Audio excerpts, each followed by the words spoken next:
Nah teman-teman sekalian saya muliakan, besok lusa nyampe kita di tanggal 9. Itu namanya hari Tasu'a.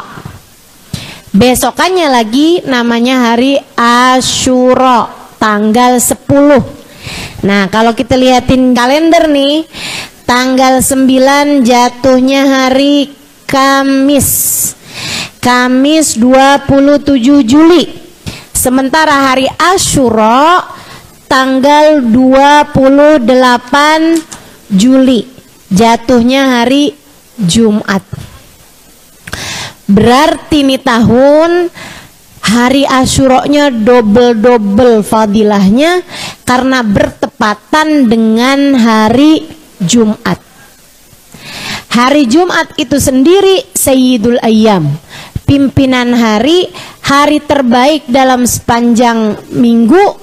Itu adalah hari Jumat, di mana semua amal kebaikan kalau hari Jumat dilipat gandakan 10 kali lipat. Lah ini berbarengan dengan hari Asyura, makanya lipat-lipat banget. Jangan sampai kita kehilangan keberkahan hari Asyura tahun ini. Jangan sampai kita nggak dapetin kebaikan-kebaikan yang Allah bagi-bagikan pada hari Asyura tahun ini. Karena fadilahnya beda nih tahun, barengan sama hari Jumat. Sehingga sekalian saya muliakan, apa sih atau ada apa memangnya di hari Asyura? Sehingga sekalian saya muliakan, hari Asyura itu adalah hari Allah memberikan banyak hadiah kepada para nabi-nabinya Allah Subhanahu wa taala. Karunia-karunia indah banyak Allah Subhanahu wa taala berikan kepada para nabi-nabinya Allah Subhanahu wa taala. Dari zaman dulu sampai ke zaman sekarang ini. Apa aja? Hari Allah menambatkan kapalnya Nabi Nuh alaihi salam berlayar berbulan-bulan. Kenapa kok berlayarnya sampai lama banget berbulan-bulan? Karena buminya tenggelam.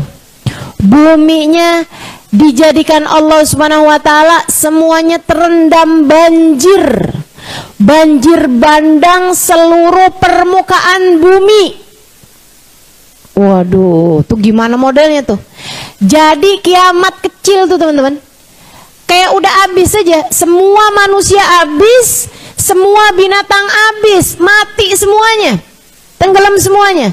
Di zamannya Nabi Nuh alaihi salam, yang selamat hanya orang-orang yang ada di atas kapalnya Nabi Nuh, termasuk binatang-binatang. Jadi semua binatang yang ada sekarang ini adalah keturunan dari binatang yang ada di dalam kapalnya Nabi Nuh, termasuk cecek, termasuk kecoa gitu kan, termasuk ayam, tikus, semuanya tuh, ular apa segala macem tuh yang sekarang ada nih, itu dia tuh yang selamat-selamat di dalam perahunya Nabi Nuh alaihi salam. Ustazah, apakah pada saat itu dinosaurus menjadi habis karena tidak sempat terselamatkan oleh perahunya Nabi Nuh? Wallahu a'lam. Misal saya nggak pernah pelajarin sejarahnya dinosaurus. Saudara sekalian yang saya muliakan, walhasil semua manusia yang sekarang ada adalah keturunan dari orang-orang yang ada di atas perahunya Nabi Nuh yang terselamatkan. Dan yang terselamatkan hari itu hanyalah orang-orang yang beriman kepada Allah. Artinya bahwa semua dari manusia yang ada di atas muka bumi ini, warna kulit mereka apapun aja, sebenarnya adalah keturunan dari orang-orang yang beriman. Karena semua yang kafir semuanya tenggelam. Semua yang nggak percaya sama Allah, nggak percaya sama hari akhirat, nggak percaya sama adanya surga neraka, semuanya tenggelam hari itu. Yang diselamatin sama Nabi Nuh illa man aman. illa man qad aman. Orang-orang yang sudah beriman aja tuh yang diselamatkan sama Nabi Allah Nuh alaihi salam. Dan itu teman-teman, Nabi Nuh juga berbekal banyak tuh makanan-makanan. Sampai ketika makanannya udah mau habis, tiap hari dibuat makan semua manusia dan binatang-binatang yang ada di atas kapalnya Nabi Allah Nuh alaihi salam. Teman-teman sekalian, tepat pada tanggal 10 Muharram, Allah Subhanahu wa taala kemudian menambatkan perahunya Nabi Allah Nuh alaihi salam. Nabi Nuh ditambatkan perahunya tanggal 10. Jadi buat adik-adik jomblo, Dek, kapal Nabi Nuh tertambatkan pada tanggal 10 Muharram. Doa yang beneran, Dek. Tanggal 10 Muharram. Siapa tahu tahun ini kamu berjumpa dengan tambatan hati.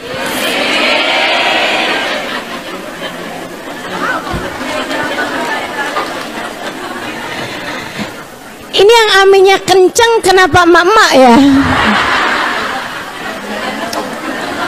Janda, oh janda. Doain anak, iya deh, doain anak. Teman-teman sekalian yang saya muliakan, maka yang serius doanya hari Asyura nih, Allah banyak menambatkan para hamba-hambanya, ya, yang berdoa dengan serius, yang minta pada Allah Subhanahu wa taala gitu. Walaupun sih, Dek, jangan pernah gantungkan kebahagiaanmu dengan pernikahan. Sebab pernikahan yang bahagia berasal dari dua orang laki dan perempuan yang sebelum menikah hatinya memang sudah bahagia. Orang bahagia ketemu sama orang bahagia, mereka bersama-sama dalam rumah tangga, jadilah rumah tangga yang bahagia. Kalau ada perempuan jomblo ngenes, Jones, ketemu juga sama laki-laki jomblo ngenes juga, mereka bersatu dalam rumah tangga, jadilah keluarga yang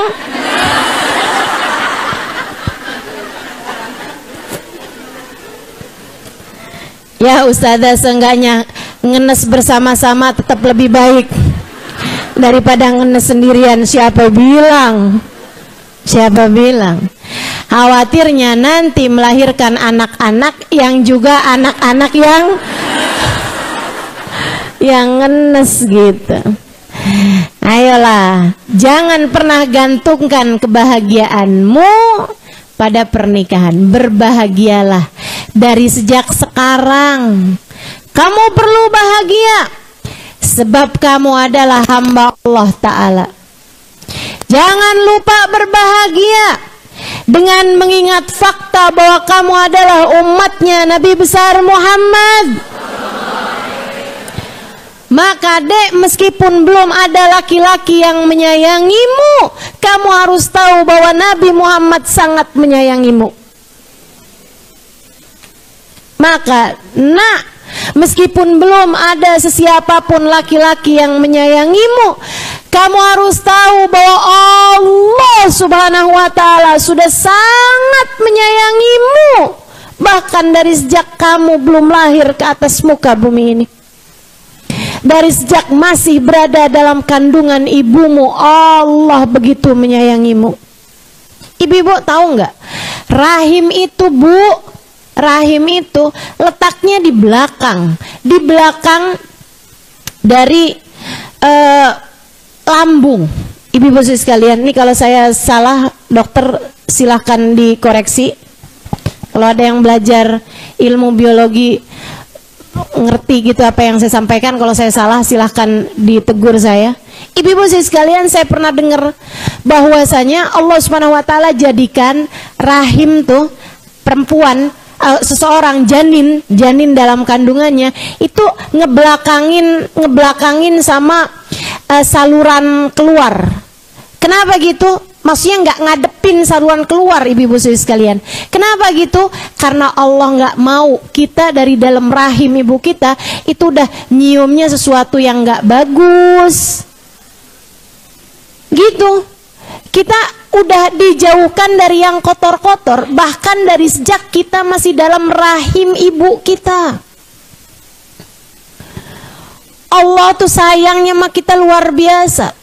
Kita dalam kandungan ibu kita, rejeki nggak kurang-kurang masuk dalam perut kita. Sampai para ibu tuh jadi nggak kenal sama dirinya sendiri kalau lagi hamil. Betul?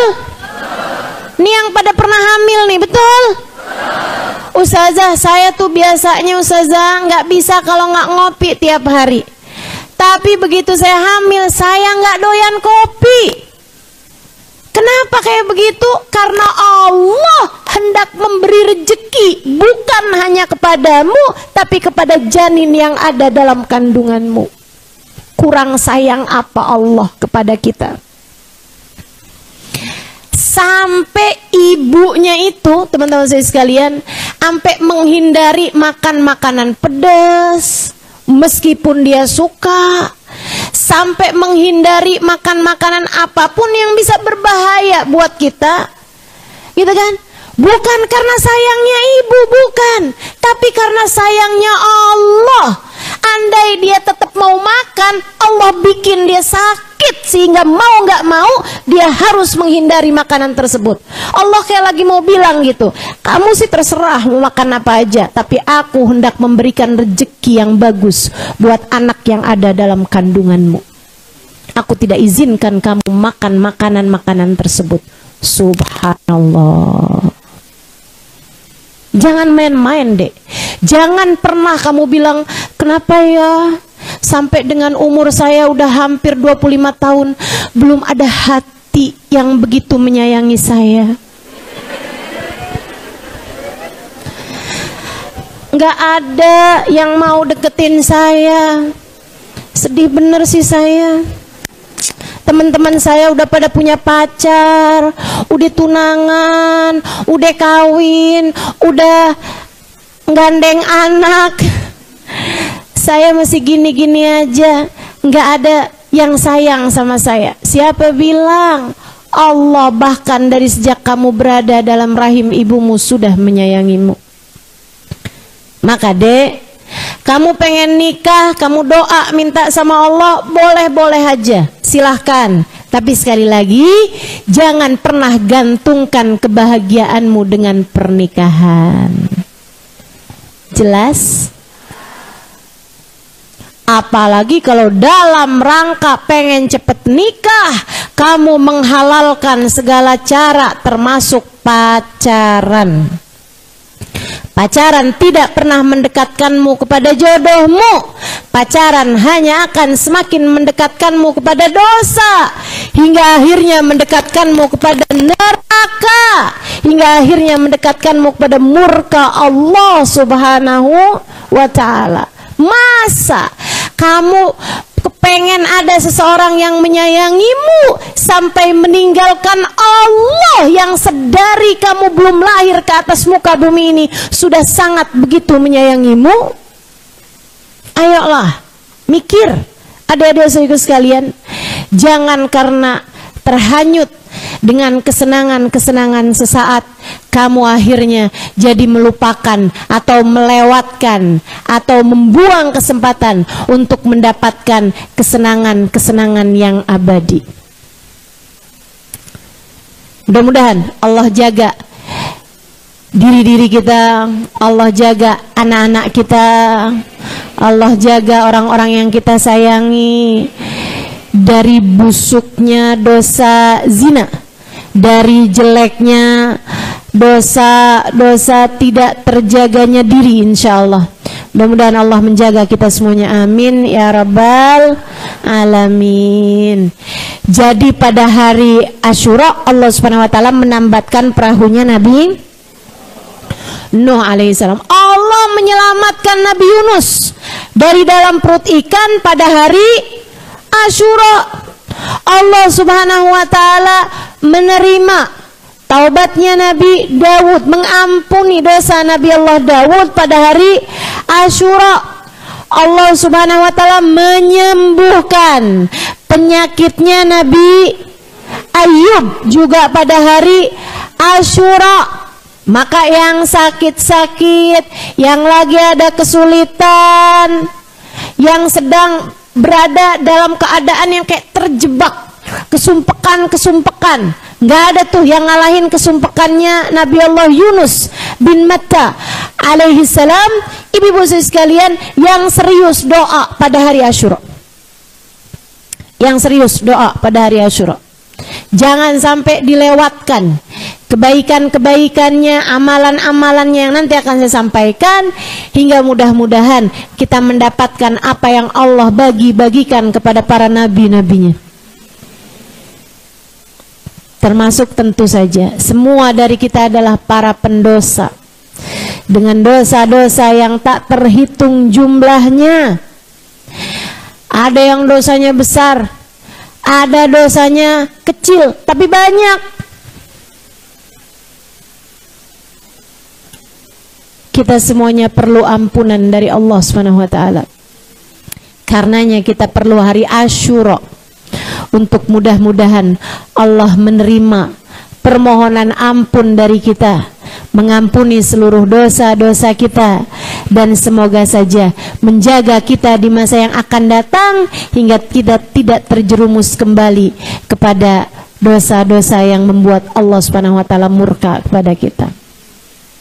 Jadi sekalian, di hari Asyura Allah menyembuhkan sakitnya Nabi Allah Ayub. Jadi yang lagi sakit atau ada yang keluarganya lagi sakit, yang serius minta pada hari Asyura, yang serius ngerjain project-project Asyura. Ini ya, nanti akan saya sampaikan project-projectnya apa, biar kita bisa mendapatkan kesembuhan, kesehatan buat kita dan bagi keluarga kita. Zahir batinnya mudah-mudahan Allah sehatkan semuanya. Karena kalau penyakit zahir tuh ada yang sakit, ada yang nggak sakit nih.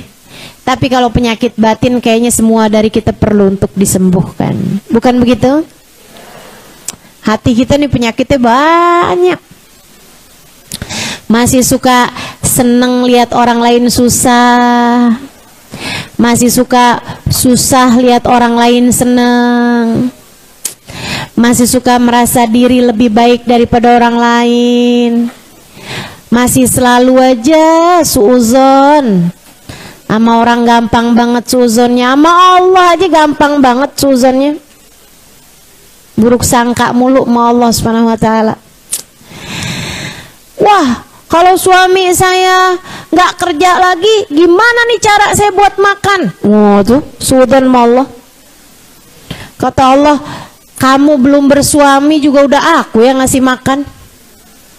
Bahkan dari sejak kamu dalam kandungan ibumu, aku udah ngasih kamu makan.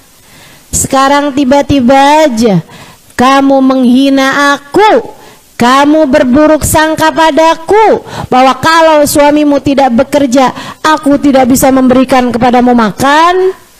Suuzon macam apa itu? Buruk sangka yang luar biasa pada Allah Subhanahu wa taala. Nih hati kita nih Bu, suka gampang suudzon. Suudzon sama Allah, suudzon sama hamba-hambanya Allah. Perlu disembuhkan. Karenanya hari Asyura yang serius doa, minta ya Allah qad ista'antuka rabbi ala mudawati qalbi. Ya Allah, serius aku minta kepadamu pertolongan ala mudawati qalbi. Ya Allah, sembuhkanlah hatiku, sehatkanlah hatiku, obatilah hatiku ya Allah, agar hati ini bisa menjadi hati yang selamat dari dunia hingga kelak pulang ke negeri akhirat bawa hati yang selamat, insya Allah. Ibu-ibu sekalian saya muliakan, hari Asyura juga hari Allah Subhanahu wa taala memenangkan Nabi Musa alaihi salam dengan Fir'aun, musuhnya Nabi Musa, Allah tenggelamkan di Laut Merah. Ibu sekalian saya muliakan, tuh Allah cerita tuh dramatisnya kisahnya Nabi Allah Musa alaihi salam ketika dikejar sama kelompoknya Fir'aun. Falamma taral jam'an qala ashabu Musa inna lamudrakun qala kalla inna ma'iya rabbi sayahdin. Kan itu tuh ketika pasukannya udah ketemuan, pasukannya Fir'aun sama umatnya Nabi Musa, Bani Israel yang beriman kepada Allah, beriman kepada Nabi Musa, ketika udah keamprokan gitu kan, dikejar nih. Nah, Bani Israelnya dikejar sama pasukannya Fir'aun gitu. Tahu-tahu mereka nyampe ke lautan. Waduh, begitu udah kelihatan lautan, depan mereka lautan, belakang mereka pasukannya Fir'aun. Ya Musa, inna lamudrakun. Wahai Nabi Musa, nih kita kena nih, kita ketangkep nih. Waduh, mati dah kita semuanya dah, mati dah ceritanya nih kita nih. Habis deh nih kita, wahai Nabi Musa. Kata Nabi Musa, kalla inna ma'iya rabbi sayahdin. Gak bakalan, kita gak bakalan kena sama pasukannya Fir'aun. Kenapa gitu? Nabi Musa gak bilang karena kita kuat, gak ada. Karena kita punya persenjataan lengkap, nggak juga. Karena kita pinter-pinter, nanti kita ajak diplomasi, nggak ada juga. Jawabannya Nabi Musa, kenapa kok kamu yakin kita nggak bakalan kena, kita nggak bakalan habis, kita nggak bakalan hancur sama pasukannya Fir'aun yang udah jelas-jelasan pasukannya Fir'aun punya persenjataan, pasukannya Fir'aun kuat-kuat, pasukannya Fir'aun pinter-pinter dalam berperang, dan kita nih ada emak-emak bawa anak, ada kakek-kakek yang jalannya aja udah susah bersama dengan pasukannya Nabi Musa. Tapi Nabi Musa bilang, kalla, kita nggak bakalan ketangkep sama pasukannya Fir'aun. Sebabnya adalah inna ma'iya rabbi sayahdin, karena bersama dengan kita ada Allah. Kita di jalan Allah, kita beriman kepada Allah, Allah bersama dengan kita, sayahdin, Allah pasti akan memberi jalan buat kita. Bener aja, Allah kemudian berfirman kepada Nabi Allah Musa, fadrib bi'asakal bahar. Wahai Musa, pukulkanlah ke lautan tongkatmu itu. Ini Nabi Musa, Bu, lagi minta petunjuk sama Allah. Ya Allah, berikanlah petunjuk padaku agar selamat ya Allah. Musa, kamu kan punya tongkat. Iya ya Allah. Pukulkanlah wahai Musa tongkatmu itu ke lautan. Untung Nabi Musa itu santun. Untung Nabi Musa seorang rasul, nabinya Allah Subhanahu wa taala yang enggak pernah protes terhadap perintah Allah Subhanahu wa taala. Bu, kalau Nabi Musanya nih anak zaman sekarang nih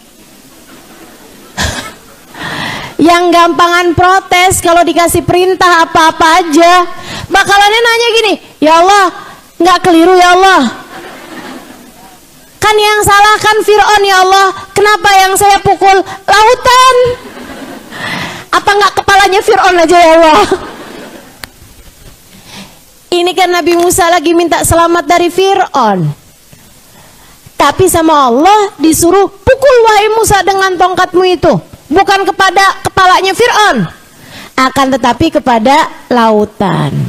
Yang salah Fir'aun, yang disuruh pukul lautan. Nabi Musa sami'na, Nabi Musa ke arah lautan, pukulkan tongkat tersebut ke arah lautan. Tiba-tiba lautan terbelah. Di depan Nabi Musa nih jadi jalan kataudil azim, jadi jalan yang keras. Sampingnya ombak-ombaknya tuh berubah menjadi seperti gunung yang sangat kuat. gunung yang sangat keras, artinya nggak lagi cair, gitu kan?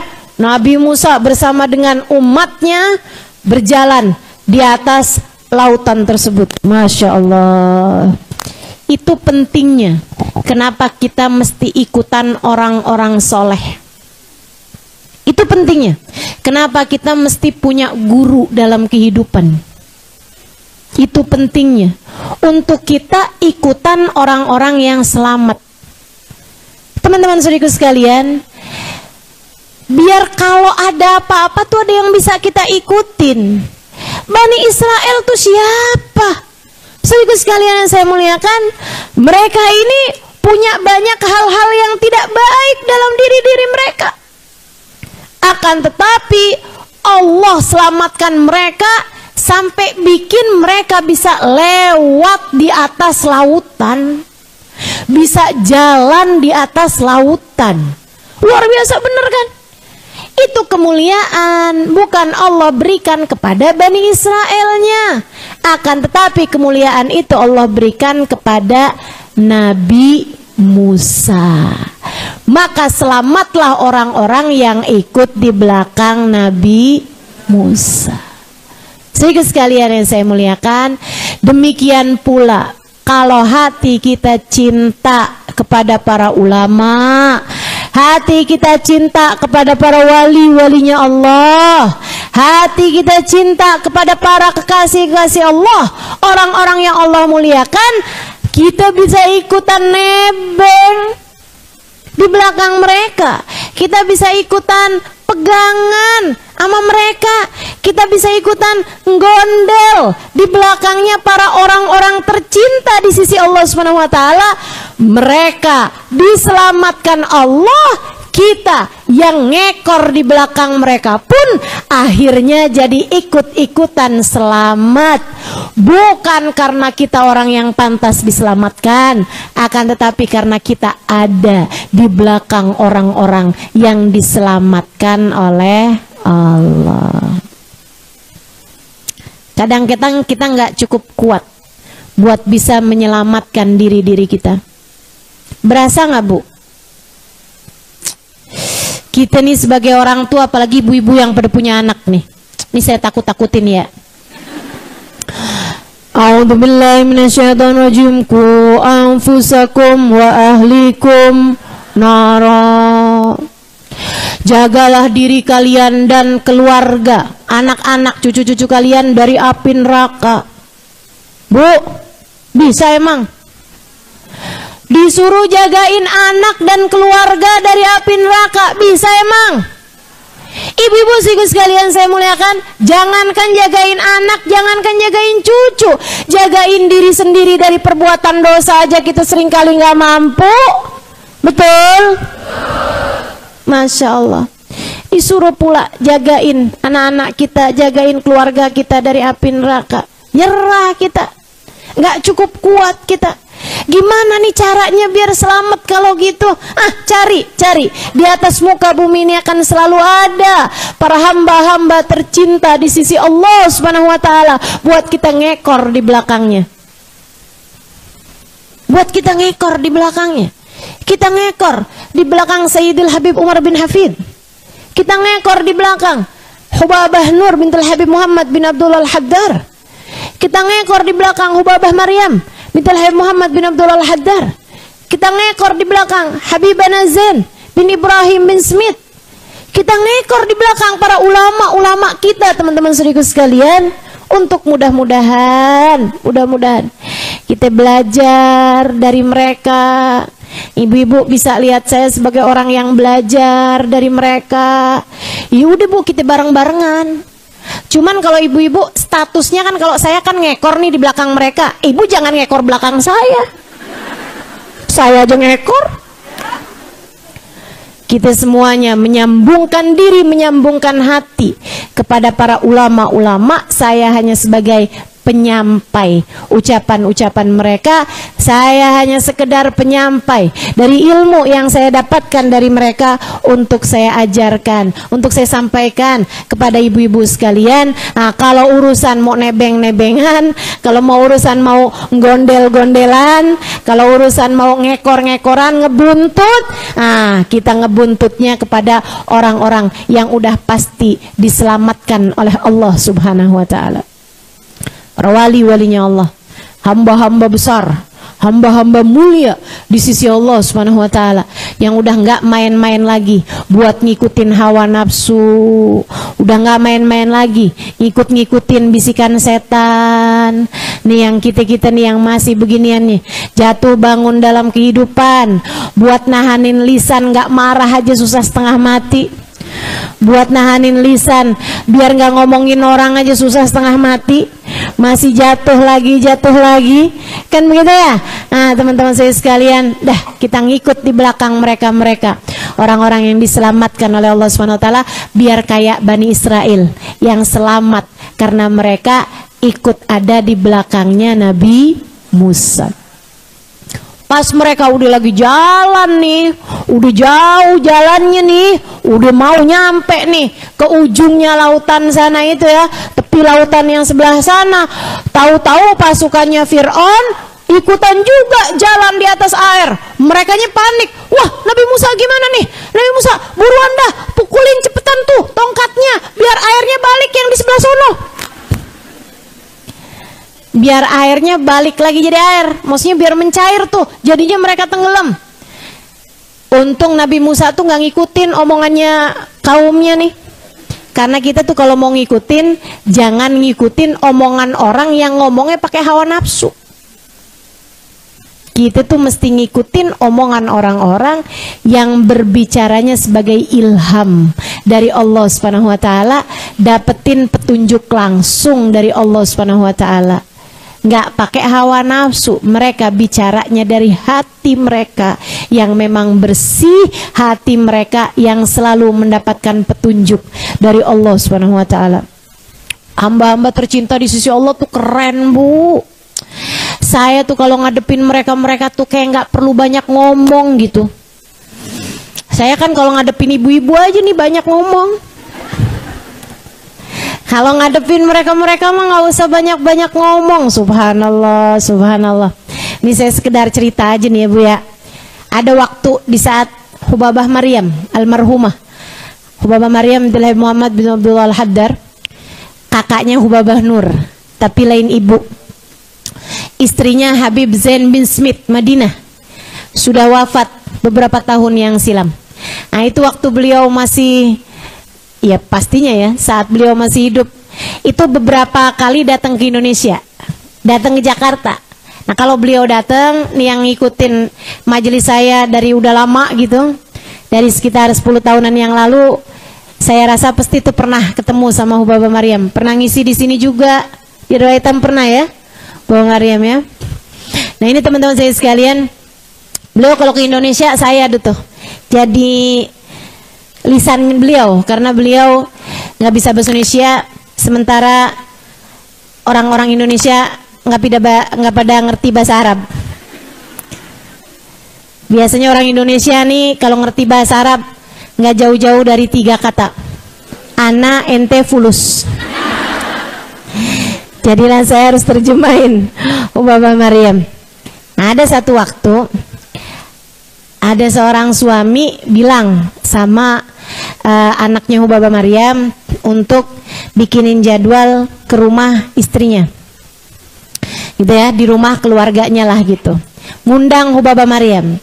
Hubabah Maryam iyain, Hubabah Maryam okein, dikasih lah tanggal. Kita akan ngisi di rumahnya si keluarga itu, gitu ya.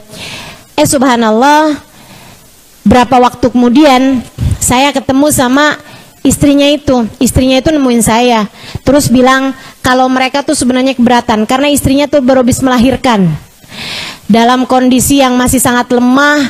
Kayaknya kalau banyak didatengin tamu untuk majelisnya Hubabah gitu kan, pasti kan orang-orang pada pengen datang tuh, gitu ya. Nah, itu kan nanti jadi ribet gitu. Sementara istrinya baru habis melahirkan, masih sangat sakit gitu kan. Masih juga punya baby gitu. Itu kan ngurusin anak masih bayi itu kan nggak usah ada tamu aja bingung, apalagi rumahnya ketamuan banyak orang gitu. Jadi kayak semacam keberatan gitu kan. Dia bilang nggak tahu tuh suami saya gimana tuh. Gimana nih Ustazah kalau kayak gini? Saya bilang baiklah kalau gitu. Coba saya akan sampaikan kepada Hubabah Maryam. Saya bilang sama dia, terus gimana enaknya, Kak? Apa Hubabah Maryamnya nggak usah datang ke sana? Saya senang Ustazah, kalau Hubabah Maryam datang kemari saya senang banget. Hubabah Maryam jadinya bisa mentahnik anak saya gitu. Terus juga nanti Hubabah Maryam bisa doa-doain saya gitu kan, doa-doain keluarga saya. Cuman saya nggak mau undang-undang orang gitu. Maksudnya Hubabah Maryam datang aja ke tempat saya nih kayak buat ngeteh sore gitu. Buat makan kue gitu maksudnya. Jadi kan nggak terlalu repot iniannya gitu, persiapannya gitu. Saya bilang coba deh, saya mau bicara. Saya semalaman nggak bisa tidur mikirin kata-kata saya nih mesti ngomongnya kayak gimana sama Hubabah Maryam. Kebayang gak sih Hubabah Maryam tuh udah bilang sama saya, Halimah nanti kita tanggal sekian kita ada majelis di tempatnya keluarga ini gitu. Udah ngomong sama saya bilang marhaba Hubabah gitu kan. Tiba-tiba saya ngomong gitu, Hubabah majelisnya cancel.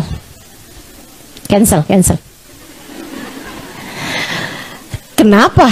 Kan itu ya, saya cuman gak mau hati Hubabah jadi ngerasa kayak yang kok ada orang gak mauin saya ya. Nah itu bahaya teman-teman. Bahayanya buat siapa? Bukan buat Hubabah. Bahaya buat orang yang gak kepengen, yang maksudnya yang bikin hati seorang walinya Allah ngerasa gimana tuh bahaya. Hati-hati nih. Kadang beliaunya gak apa-apa, tapi Allahnya yang marah kepada kekurang adaban kita kepada seorang wali dari wali-walinya Allah SWT. Bahaya teman-teman, bahaya. Kalau ada sampai seorang walinya Allah gitu ya ngerasa sakit hati dari kita, ngerasa nggak nyaman dari kita, ngerasa nggak enak dari kita gitu, karena kita maksa salaman, karena kita maksain Hubabah, tangannya Hubabah ditarik-tarik, dipegangin di dada, dipegangin di perut. Saya lagi hamil Hubabah, pegangin anak saya gitu kan, pegangin perut saya gitu. Kalau beliau sampai merasa nggak nyaman teman-teman, kalau para wali-walinya Allah ini ngerasa nggak nyaman, ngerasa kayak yang terganggu dikit aja, itu bisa masalah buat kamu, bukannya berkat yang didapat, bisa laknat, naudzubillah, bisa kehancuran kita tuh. Hati-hati sama para wali-walinya Allah. Jadi saya nggak bisa tidur terus panjang malam terus saya mikirin ngomongnya gimana yang kira-kira nggak bikin hati Hubabah sedih atau bikin hati Hubabah ngerasa nggak enak, nggak nyaman dengernya gitu. Udah saya pikirin. Besoknya saya ketemu lah sama Hubabah begitu saya datang. Halimah tali. Halimah, tolong dong nak, teleponin sama yang kemarin ngundang, bilangin sama beliau saya mau datangnya buat ngeteh sore aja.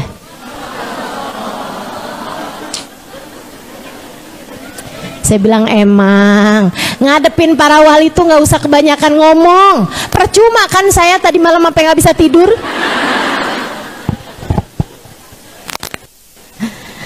Masya Allah. Makanya teman-teman saya sekalian, itu dia tuh ya di hari Asyura. Nah, Nabi Allah Musa ketika dibilangin sama kaumnya, Musa, iniin tuh, pukulin lagi tuh tongkat kamu tuh, biar yang di sana tenggelam nih, biar Fir'aun dan pasukannya tenggelam. Nabi Musa nggak ngikutin. Nah ini mah omongan umat saya nih, ngomongnya pakai hawa nafsu, dari ketakutan lah, dari kepengenan lah, dari inilah itulah, nggak mau diikutin sama Nabi Musa. Nabi Musa ikut aja perintah Allah SWT. Allah nggak nyuruh, nggak dikerjain sama Nabi Musa, jalan aja tuh Nabi Musa. Subhanallah. Fir'aunnya kemudian jalan, udah di tengah-tengahan jalan Allah Subhanahu wa taala ubah lagi lautan yang diinjak sama Fir'aun menjadi cair kembali menjadi lautan kembali. Dan Fir'aun yang ngaku jadi Tuhan, yang ngakunya dia bisa menghidupkan dan mematikan, ketika berkata kepada langit, turunlah hujan, wahai langit, langit pun menurunkan hujan. Ternyata bersama dengan segala kepintarannya, ternyata Fir'aun nggak pernah les berenang.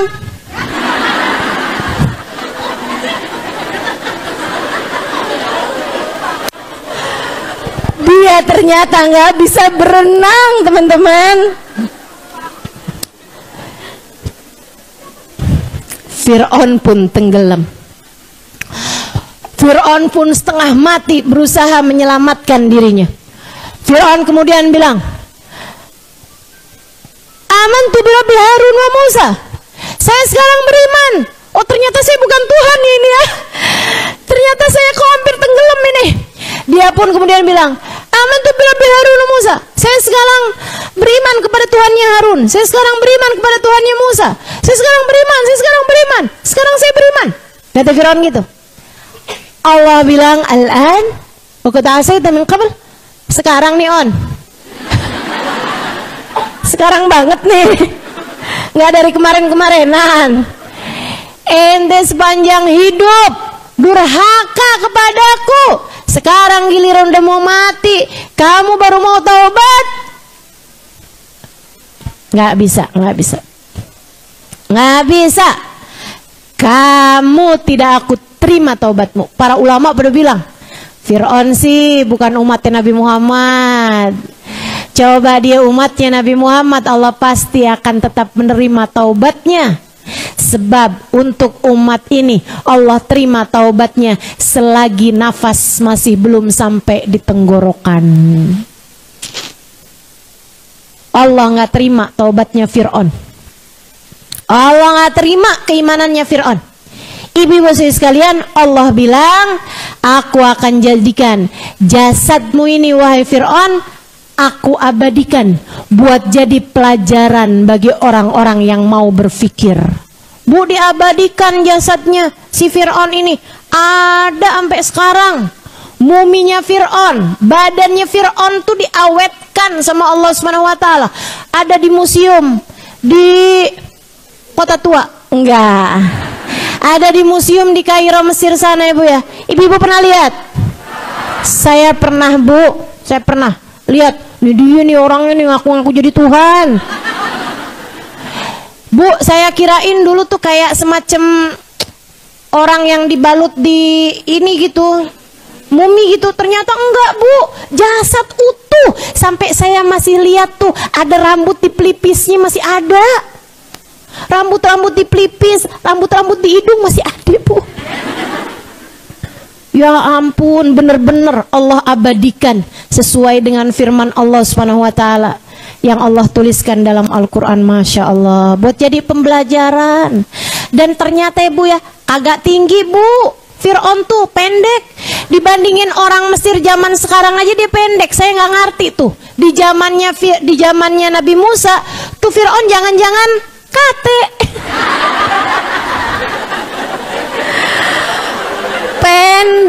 Pendek, Masya Allah. Kok bisa-bisanya orang pendek kayak begitu ngaku jadi Tuhan? Ya ampun, kagak ada pantas-pantasnya dah Bu.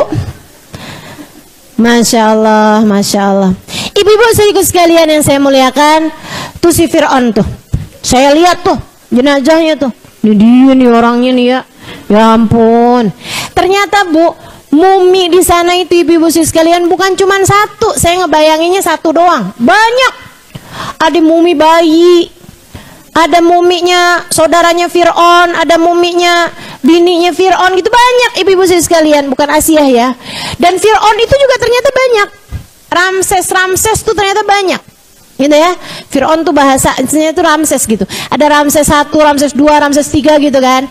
Nah, cuman orang tahu kalau ini adalah muminya Fir'aun, Fir'aunnya Nabi Musa, karena katanya di dalam jantungnya itu ditemukan ada garam laut. Yang lain nggak ada. Dia doang nih yang ada garam lautnya. Kenapa ada garam lautnya? Karena tenggelam. Kan matinya kan tenggelam. Jadi masih ada tuh garam-garam lautnya. Saya lihat tuh. Pas pulang-pulang suami saya nanya, "Gimana kamu udah lihat muminya Firaun?" "Udah."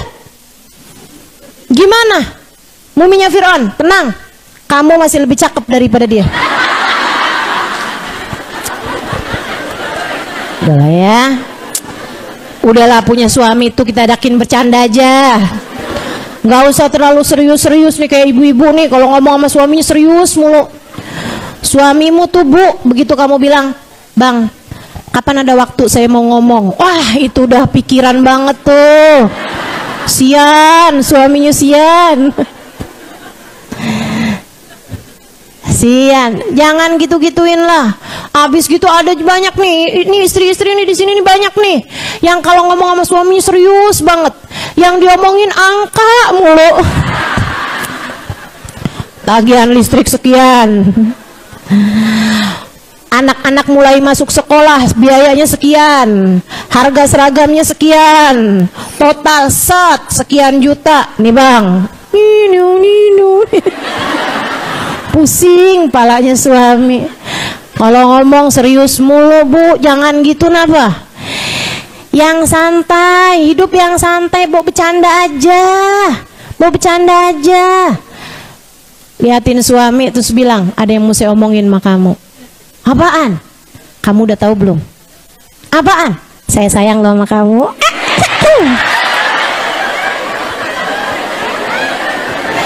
Begitu kan enak ya nggak? Gimana kalau kayak gitu? Ngeliatin suami terus bilang "I love you." Palingan suaminya nanya, "Kamu salah minum obat ya?" Ini bini saya kena-kena di mana nih kayaknya nih. Saudara sekalian saya muliakan. Oke lah, kembali kepada hari Asyura. Nah, hari Allah menenggelamkan Fir'aun kepada Nabi Musa tepat pada tanggal 10 Muharram, hari Asyura. Maka ibu-ibu sekalian, siapapun darimu yang masih berada dalam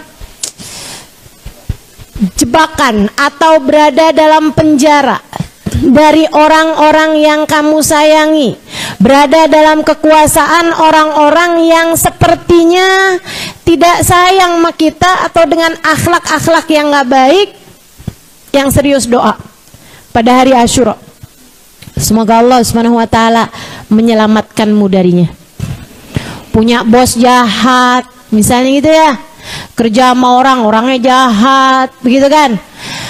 Punya suami, suaminya jahat gitu, misalnya gitu kan, yang serius.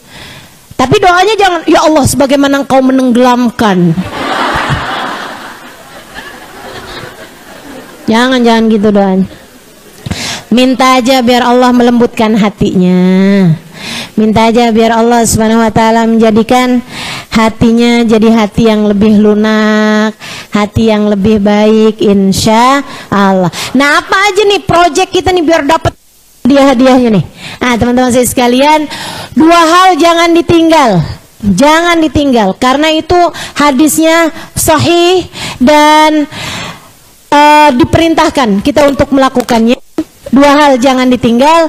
Yang berikutnya ada beberapa kesunahan yang kamu bagus lakukan pada hari Asyura. Kemudian ada beberapa hal yang kamu kerjain boleh, enggak juga nggak apa-apa, karena memang enggak ada hadisnya baik sahih maupun dhaif. Ya, yang pertama nih 2 hal yang hadisnya sahih jangan sampai ditinggalin. Apa itu? Yang pertama, puasa. Inna shaum yawm Asyura yukaffiru dzunub sanah. Sesungguhnya puasa hari Asyura menghapuskan dosa 1 tahun. Puasanya jangan ditinggal. Kemudian yang keduanya, at-tausi'ah 'alal iyal. Man wassa iyalahu yawma Asyura wassa Allahu rizqah. Wa fi riwayah tulasana. Siapa yang meluaskan rezeki, meluaskan nafkah bagi keluarganya pada hari Asyura, maka Allah Subhanahu wa taala akan meluaskan rizkinya dalam satu riwayat sepanjang tahun. Jadi para ibu yang biasa ngasih uang jajan sama anak-anaknya, tambahin. Tambahin. Bu, biasa ngasih uang jajan manaknya berapa? 10.000. Tambahin hari itu jadi 11.000. Jangan dikit amat nambahinnya ya. Tambahin kayak 30.000 gitu, atau kasih hadiah apa gitu, nyenengin anak-anak kita. Nyenengin anak-anak kita. Tenang, janjinya Allah seperti yang disampaikan Nabi Muhammad, Allah akan lapangkan rezekimu sepanjang tahun. Semakin banyak kamu ngasih kelebihannya, insya Allah semakin banyak pula Allah akan ngasih kepadamu kelebihan rizki sepanjang tahun ini. Termasuk juga silahkan sampaikan kepada suamimu bagi yang bersuami.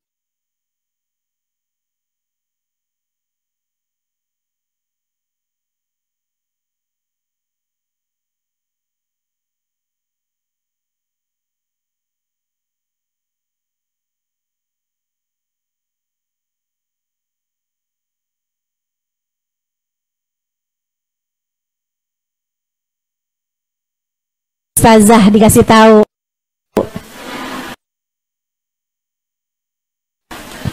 Gitu kan, Ustazah, kok hadis yang ini nih kayak nggak pernah denger ya Ustazah? Itu dia tuh Bu masalahnya. Selama ini kan yang ngajar kan para laki-laki tuh. Ustadz kayaknya disembunyi-sembunyiin nih hadis-hadis yang beginian nih. Takut bini-bininya pada ngerongrong.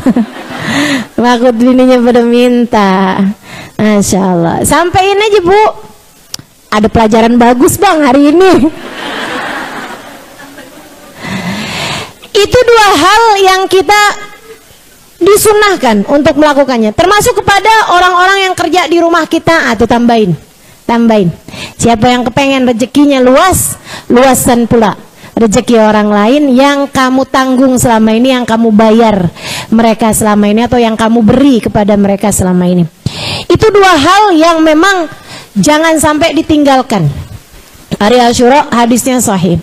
Ada beberapa hal yang sunnah juga meskipun hadisnya dhaif. Ya, apa tuh? Ngasih santunan anak yatim. Ngasih santunan anak yatim, walaupun lebih terkenal nih ya Bu ya daripada yang tadi tuh ya. Kayaknya hari Asyura tuh kayak hari raya anak yatim gitu. Jadi sekalian, itu dia tuh ngasih santunan sama anak yatim. Kemudian lagi ngusap kepala anak yatim. Saya sering ditanya, Ustazah, batasan anak yatim tuh sampai umur berapa? Tergantung untuk disantuni atau untuk diusap kepalanya. Kalau untuk diusap kepalanya sampai dengan balik. Kalau udah balik jangan usap-usap kepalanya. Kamu anak yatim apa bukan? Kamu yatim ya? Saya sih yatim sih, tapi umur saya udah 25 tahun. Sini saya usap. Nggak ada ceritanya Bu, itu mah berondong namanya. Masya Allah. Teman-teman sekalian saya muliakan, jangan juga ibu-ibu nih bilang sama suaminya, Bang, daripada ngusap kepalanya anak-anak lain Bang, aneh juga yatim. Jadi kalau buat urusan diusap kepalanya, nah itu sampai dengan balik. Begitu balik udah nggak sunnah lagi buat ngusap kepalanya anak yatim, kecuali jika itu adalah anak yatimmu sendiri. Ya, anakmu sendiri yatim, nah silakan dah kamu usap kepalanya biar sampai tua juga nggak apa-apa. Kemudian kalau untuk urusan disantunin, dengerin biar jelas. Kalau untuk urusan disantunin, kamu kasih duit gitu kan, kamu kasih sedekah, itu dengan syarat mereka anak-anak yang susah, anak-anak yang miskin. Kalau buat diusap kepalanya tuh nggak harus anak-anak susah, maksudnya walaupun dia berkecukupan, kalau hari Asyura sunnah kamu usap kepalanya gitu. Kalau untuk diusap kepalanya ya. Tapi kalau misalnya untuk disantunin, kamu kasih duit gitu kan, itu harus anak-anak yatim yang susah, maksudnya yang memang miskin ya Bu ya. Nah ini disantuninnya kalau laki-laki sampai dengan mereka bisa bekerja, kalau anak perempuan sampai dengan mereka menikah. Jadi walaupun 18 tahun, 17 tahun, kalau dia yatim dan miskin, kamu sunnah untuk menyantuni mereka, termasuk ketika hari Asyura ini. Jangan misalnya pas lagi mau santunan anak yatim diliatin, ini udah gede nih kamu udah balik. Udah sih, ya udah sana. Nggak dapat santunan, padahal dia lebih memerlukan daripada yang sekolah-sekolah SD gitu, buat beli buku, buat beli alat tulis gitu kan. Ada banyak keperluan-keperluan mereka, maka sunnah untuk disantuni sampai dengan balik. Kemudian selain daripada itu, hari Asyura juga kalau dengar-dengar tuh bagus buat ngunjungin orang sakit, bagus buat mendapatkan doa dari orang-orang tua, orang-orang soleh gitu ya. Bagus doa dari guru-guru kita gitu, berkunjung kepada mereka, ketemu sama mereka gitu. Teman-teman saya sekalian, itu semuanya bagus untuk dilakukan pada hari Asyura, selain daripada banyakin sedekah baik kepada anak-anak yatim terutamanya, ataupun kepada siapapun saja dari umat Islam yang miskin, yang fakir. Nah, itu sunnah untuk kamu bersedekah pada hari Asyura. Selain daripada itu, baca ayat kursi 360 kali. Kalau enggak kamu baca hari ini, bisa juga kamu baca pada tanggal 10 Muharram nanti. Insya Allah sepanjang tahunnya akan terjaga. Sebanyak berapa tadi? 360 kali, sebanyak bilangan hari sepanjang tahun ya. Kemudian lagi masing-masingnya dengan bismillahirrahmanirrahim. Jadi ayat kursinya dengan diawali dengan bismillahirrahmanirrahim untuk tiap satu ayat kursinya.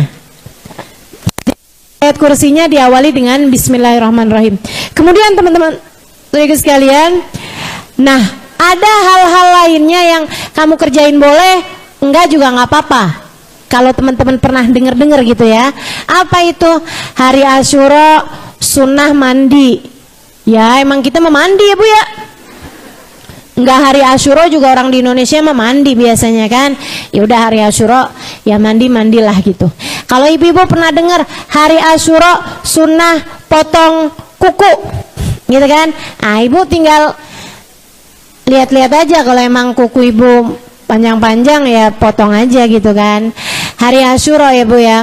Nah kebetulannya hari ini nih, tahun ini Asyuranya jatuh pada hari Jumat. Jadinya kan emang sunnah juga potong kuku hari Jumat.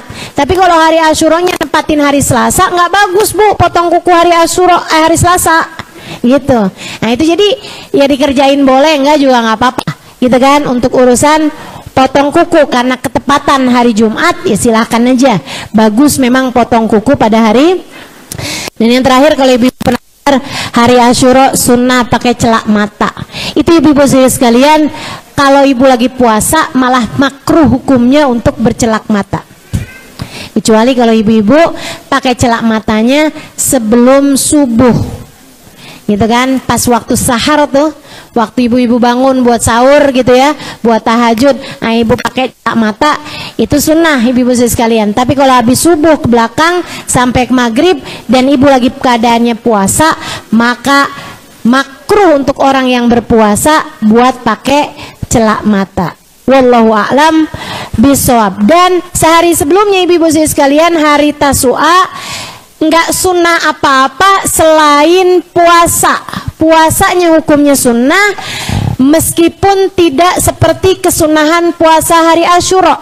Kalau puasa hari Asyura, inna yawm som Asyura yukafir dunub sanah. Sungguhnya puasa hari Asyura ngapusin dosa 1 tahun. Nah hari Tasu'anya Nabi Muhammad niat, kalau umur saya nyampe tahun depan bersama dengan hari Asyura, saya akan puasa juga hari Tasu'anya tanggal 9-nya, ketika Nabi Muhammad tahu bahwa orang Yahudi ternyata juga puasa hari Asyura gitu ya. Jadi kita tanggal 9 puasain hari Tasu'a karena lanjutin niatnya Nabi Muhammad. Pada hari Asyura kita puasa hari Asyura. Wallahu a'lam bishawab.